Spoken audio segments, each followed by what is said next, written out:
আপনারা যে যেখান থেকে দেখছেন এবং শুনছেন আপনাদের সবাইকে স্বাগত জানিয়ে শুরু করছি আমাদের আজকের আলোচনাটি।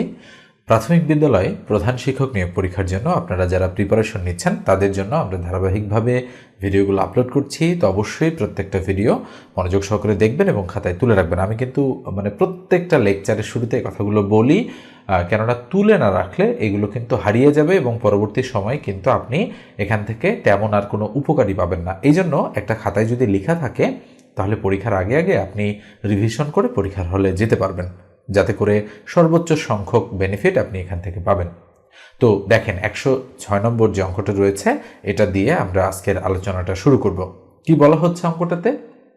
কোনো শ্রেণীতে 100 জন পরীক্ষার্থী ছিল। বার্ষিক পরীক্ষায় 94 জন বাংলায় এবং 80 জন গণিতে পাশ করেছে। 75 জন উভয় বিষয়ে পাশ করলে কতজন উভয় বিষয়ে ফেল করেছে? তো এই ধাঁচের অঙ্ক আমরা কিন্তু একটা শর্টকাট মেথড এর রুল প্রয়োগ করে করতে পারি। সেটা কি? সেটা হচ্ছে আমি একটু লিখে দিচ্ছি। সূত্রটা হচ্ছে এরকম: total equal all single SINGLE minus all both BOTH plus হচ্ছে নান। ওকে, তাহলে total equal all single minus all both plus none, এই রুলটা অ্যাপ্লাই করে আমরা করে ফেলতে পারবো। তাহলে বা টোটাল কত? টোটাল হচ্ছে 100 জন পরীক্ষার্থী, তাহলে টোটালের মান আমরা দিয়ে দিলাম 100 ইকুয়াল অল সিঙ্গেল, তার মানে 94 জন বাংলায় আর 80 জন গণিতে পাশ করেছে, এটা হচ্ছে সিঙ্গেলের মান। তাহলে আমরা বসালাম 94 এবং কত হচ্ছে 80, তাই না? 94 প্লাস হচ্ছে 80, এই দুটো আমরা বসাই দিলাম। তাহলে বাংলায় 94 জন আর হচ্ছে গণিতে 80 জন পাশ করেছে। ওকে, 75 জন উভয় বিষয়ে পাশ করেছে, তাহলে অল বোথ হচ্ছে 75, দিয়ে দিলাম 75 প্লাস নানের ভ্যালু আমরা এখানে বলা হচ্ছে যে কতজন উভয় বিষয়ে ফেল করেছে, তার মানে নান, অর্থাৎ নান মানে উভয় বিষয়ে ফেল করেছে যেটা সেটা। তো বা কি হবে?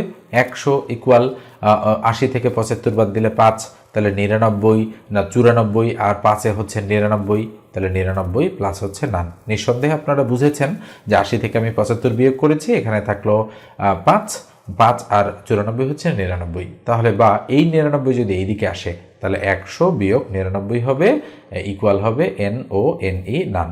তাহলে সুতরাং নানের ভ্যালু কত বলেন তো দেখি? নানের ভ্যালু হচ্ছে 99 থেকে 100 থেকে 99 বাদ দিলে থাকবে হচ্ছে 1। এই যে দেখেন ক নম্বর অপশনেই কিন্তু আমাদের 1 রয়েছে এবং এটাই হচ্ছে আমাদের অ্যাপ্রোপ্রিয়েট অপশন। তো নিশ্চয়ই আপনারা অঙ্কটা বুঝেছেন ঠিকঠাকভাবে। তো এরপর যে একটু বলি, যারা চ্যানেলে নতুন যদি প্রয়োজন মনে করেন অবশ্যই চ্যানেলটা সাবস্ক্রাইব করে দেবেন আর ভিডিওটাতে একটা লাইক দিয়ে দেবেন, যাতে করে আপনাদের মতো অনেকের কাছেই এই ভিডিওগুলো ছড়িয়ে যায়। এবার আমি এটা মুছে দিয়ে পরের যে প্রশ্নটা, পরের প্রশ্নে চলে যাচ্ছি। এটা দেখেন 107 নম্বর অঙ্ক। এটা কি কি দেওয়া আছে? x মাইনাস ওয়াই হোল স্কোয়ারের ভ্যালু 12 দেওয়া আছে। তো আমরা শুরুতে লিখব দেওয়া আছে x মাইনাস ওয়াই তার উপর হোল স্কোয়ার ইকুয়াল টু কত? 12, এবং আমরা তার নিচে কত লিখব? যে এক্স ওয়াই এর ভ্যালু কত? 1। আমাদের এই দুটো দেওয়া আছে। তাহলে সুতরাং আমরা মান বের করব এক্স স্কোয়ার প্লাস ওয়াই স্কোয়ারের, তাহলে X square plus Y square এটা ইকুয়াল আমাদের কিন্তু কত জানতে চাচ্ছে। তো এটার অনুসিদ্ধান্ত হচ্ছে এক্স মাইনাস ওয়াই তার উপর হোল স্কোয়ার প্লাস হচ্ছে 2xy। নিঃসন্দেহে আপনারা অনুসিদ্ধান্তটা জানেন, তাহলে এটা আমরা প্রয়োগ করে দিব। তো এক্স মাইনাস ওয়াইয়ের ভ্যালু কত? 12। মনে রাখবেন X minus Y whole square সহ কিন্তু ভ্যালু হচ্ছে 12। আপনি আবার এই 12-র উপর হোল স্কোয়ার যদি করে দেন তাহলে কিন্তু সাথে সাথেই সেটা রং হয়ে যাবে। এটা কিন্তু মনে রাখতে হবে যে হোল স্কোয়ার সহ ভ্যালু হচ্ছে 12। তাহলে এটার মান 12 প্লাস 2 ইন্টু এক্স ওয়াইয়ের মান হচ্ছে 1। অঙ্কটার কিন্তু ট্রিক্সে হচ্ছে এটা, যেন আপনারা ভুল করে ফেলেন। তাহলে ইকুয়াল 12 আর 2 কত? 12 আর 2 14, তো 14 হচ্ছে আমাদের অ্যাপ্রোপ্রিয়েট অ্যান্সার, যেটা ক নম্বর অপশনে রয়েছে। ঠিক আছে, একটু খেয়াল রাখবেন অঙ্কগুলো করার সময়। অঙ্কটা কিন্তু ভেরি ভেরি ইম্পর্ট্যান্ট একটা অঙ্ক। এই অঙ্কটা দেখেন, এটা খুবই গুরুত্বপূর্ণ একটা অঙ্ক, অনেক পরীক্ষায় কিন্তু রিপিট হয়েছে অঙ্কটা। তো 8 জন লোক একটি কাজ 12 দিনে করতে পারে। আমি এখানে স্টার চিহ্ন দিয়ে দিচ্ছি। 8 জন লোক একটি কাজ 12 দিনে করতে পারে। 2 জন লোক কমিয়ে দিলে কাজটি সম্পন্ন করতে শতকরা কতদিন বেশি লাগবে? মনে রাখবেন এই অঙ্কটা ঐকিক নিয়ম প্লাস শতকরা এই দুটো মিলেই তৈরি করা হয়েছে, এই জন্য কিন্তু অঙ্কটার গুরুত্ব অনেক বেশি।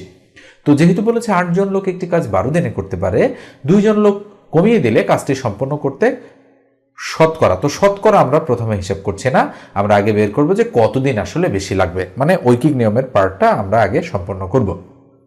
তাহলে যেহেতু কতদিন দিন বের করতে বলেছে, তো প্রথম কন্ডিশন থেকে দিনটাকে আমরা ডান দিকে রাখবো, তাহলে দিনটা আমরা দেখতে পাচ্ছি ডানে রয়েছে আর জনটা বামে রয়েছে। তাহলে আমরা এখানে লিখব যে 8 জন লোক একটা কাজ করতে পারে কত দিনে, 12 দিনে। বাকিগুলো আমি লিখছি না, আপনারা বুঝে নেন। তাহলে একজন করতে পারবে বেশি দিন নাকি কম দিনে, অবশ্যই বেশি দিনে, তো ঐকিক নিয়মে বেশি মানেই গুণ, তাহলে 12 আর 8 গুণ হবে।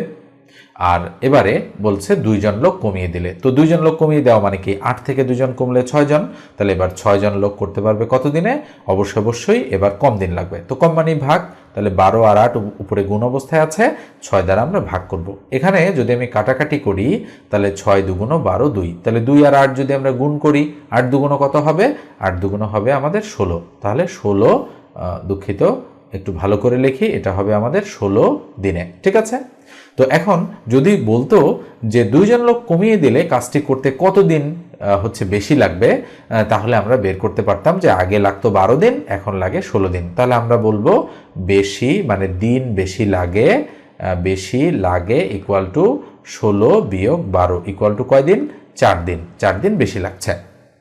এখন যেহেতু বলেছে শতকরা কতদিন বেশি লাগবে, এবারে শতকরার কাজটা আমরা করে নিব।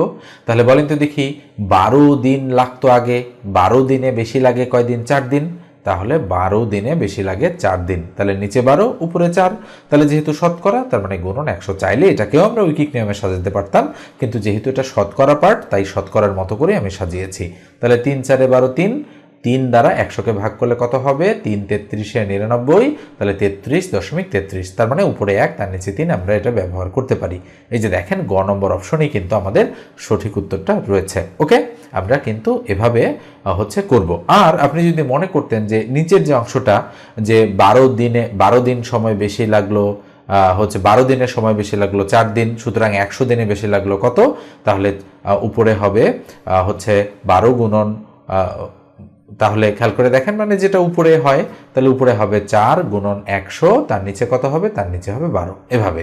তাহলে 3 4 12, 3 4 12, 3 দ্বারা যদি আপনি 100কে ভাগ করেন, 3 33 99 থাকবে 1, এই 3টা নিচে আসলো, এই একটা উপরে চলে গেল, এত হচ্ছে শতকরা এতদিন বেশি লাগবে। তো নিশ্চয়ই বুঝতে পেরেছেন আমি কি বলতে চাচ্ছি। এবার আসেন আমরা পরের অঙ্কে যাচ্ছি।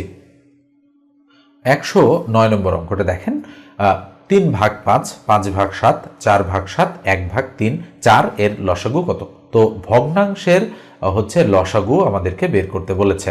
তো মনে রাখবেন ভগ্নাংশের আমাদের কি বের করতে বলেছে, লসাগু। তো ভগ্নাংশের লসাগু কি হবে, আমরা হচ্ছে ভগ্নাংশের লসাগুর যে সূত্রটা সেটা যদি দেখি তাহলে মনে রাখবেন লবগুলোর আমাদের লসাগু করতে হবে আর হরগুলোর আমাদের গসাগু করতে হবে। মনে রাখতে হবে ভগ্নাংশের লসাগু করার নিয়ম হচ্ছে লবগুলোর লসাগু আর হরগুলোর গসাগু। তাহলে ইকুয়াল টান দিলাম, তাহলে লবগুলোর লসাগু কত হবে, তাহলে লব হচ্ছে 3 5 4 1, তাহলে 3 5 4 এবং 1, এদের লসাগু কত, ভাগ যায় না কোনো কিছু দিয়ে, 3 5 15, 4 15 60, তাহলে লসাগু হচ্ছে 60। আর গসাগু কত, গসাগু হচ্ছে হরগুলোর, তাহলে 5 7 7 4, তাহলে 5 7 7 4। আমরা যদি সিরিয়ালি লিখি তাহলে প্রথমে 4, তারপরে 5, তারপরে 7, তারপরে 7।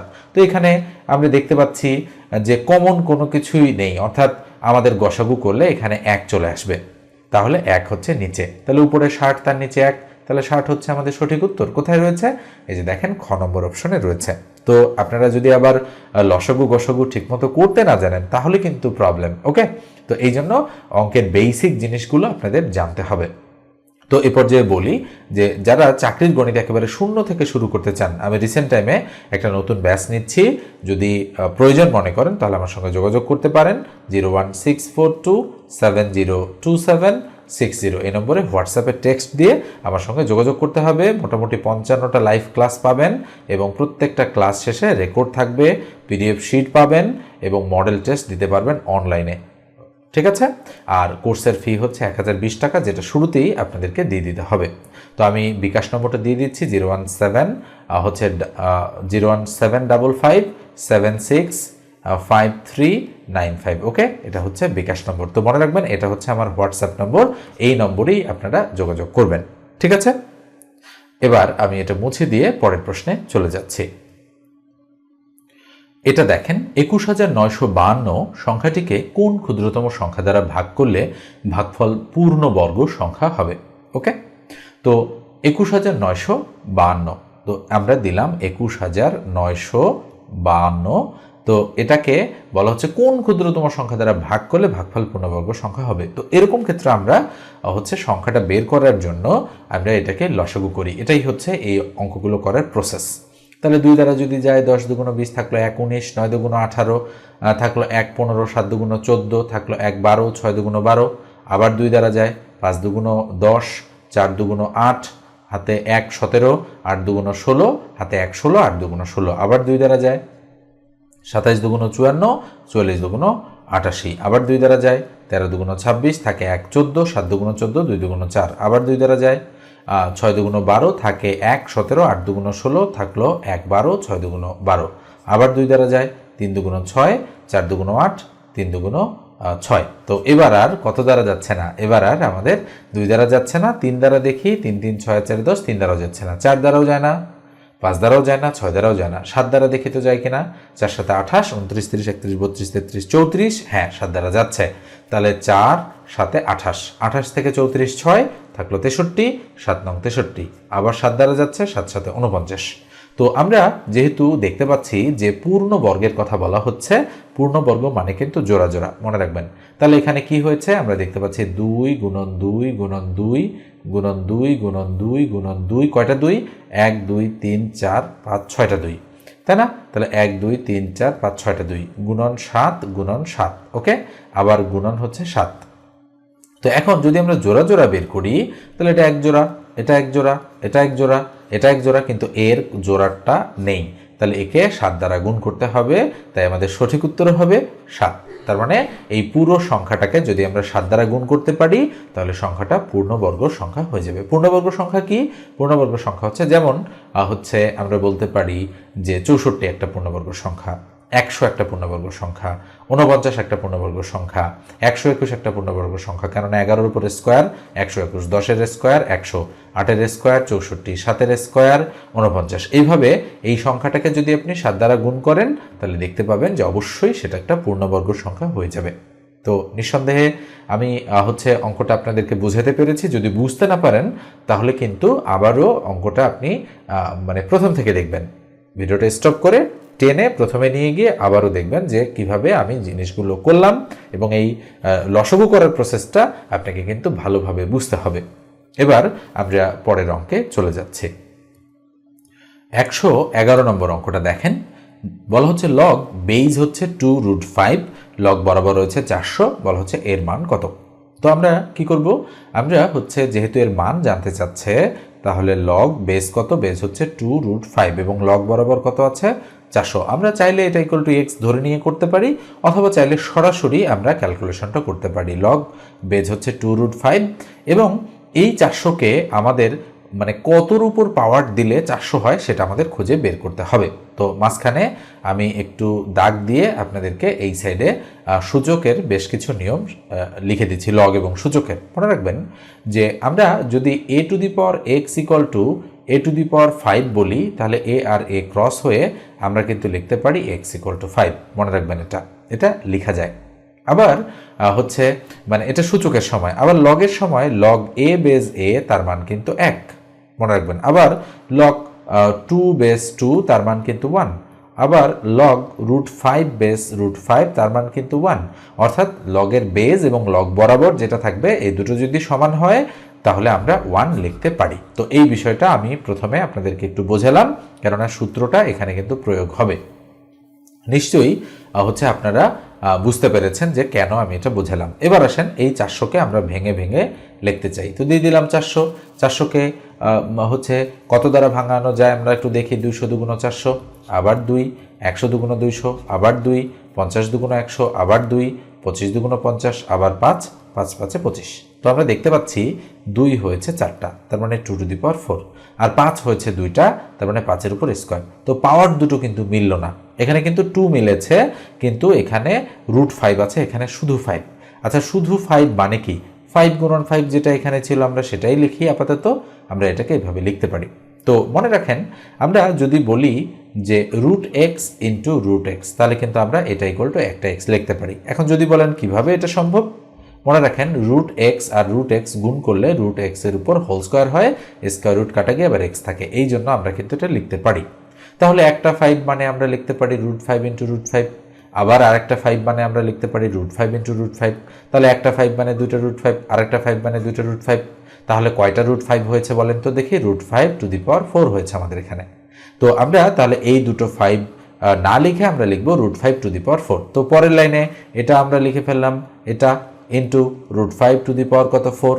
তাহলে এটা ইকুয়াল টু একবারে যদি আমরা এভাবে লিখি 2 রুট 5 টু দি পাওয়ার 4, এটা আমরা লিখতেই পারি।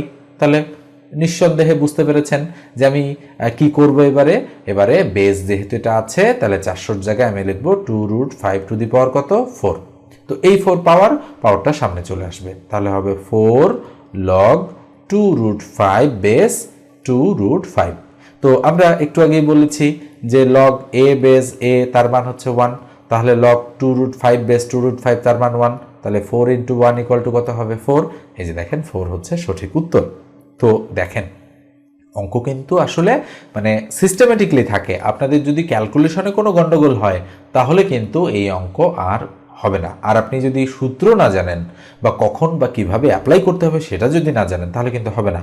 অঙ্কটা ট্রিক্স দুই জায়গাতে, এই যে দুইটা 5কে যে 5 টু দি পাওয়ার 4 বানাতে হবে, এটা একটা ট্রিক্স, ঠিক আছে? এই যে 5 টু দি পাওয়ার 4 বানাতে হবে, এটা মানে এটা একটা ট্রিক্স। আবার লগ এ বেজ এ এটা যে প্রয়োগ করেছি আমরা, এটা একটা ট্রিক্স। এই দুইটাই হচ্ছে আপনাকে মনে রাখতে হবে, তাহলেই আপনি এই অঙ্ক ঠিকঠাকভাবে করতে পারবেন। তো আশা করছি আলোচনাটা আপনাদের ভালো লেগেছে। তো আজকের আলোচনা এ পর্যন্ত রাখছি, দেখা হবে পরের আলোচনায়। আর আমার কাছে যদি আপনারা প্রাইমারি প্রধান শিক্ষক নিয়োগ পরীক্ষার বাংলা, ইংরেজি, সাধারণ জ্ঞান, গণিত, তথ্য প্রযুক্তি, সাধারণ বিজ্ঞান এগুলোর সাজেশন নিতে চান তাহলে অবশ্যই 01642702760 এই নম্বরে হোয়াটসঅ্যাপে টেক্সট দিয়ে জানাবেন যে আমি প্রধান শিক্ষক নিয়োগ পরীক্ষার সাজেশন নিতে চাই। সাজেশনটার ফি হচ্ছে 70 টাকা। এই নম্বরে কিন্তু বিকাশ নগদ কোনোটাও খোলা নেই, আপনারা এই নম্বরে টাকা পাঠাবেন না, আগে এটাতে হোয়াটসঅ্যাপে নক করবেন, দেন আপনারা সাজেশনের কথা বলবেন, তারপর আমি একটা বিকাশ নম্বর পাঠাবো, সেখানে আপনারা 70 টাকা সেন্ড মানি করে দেবেন।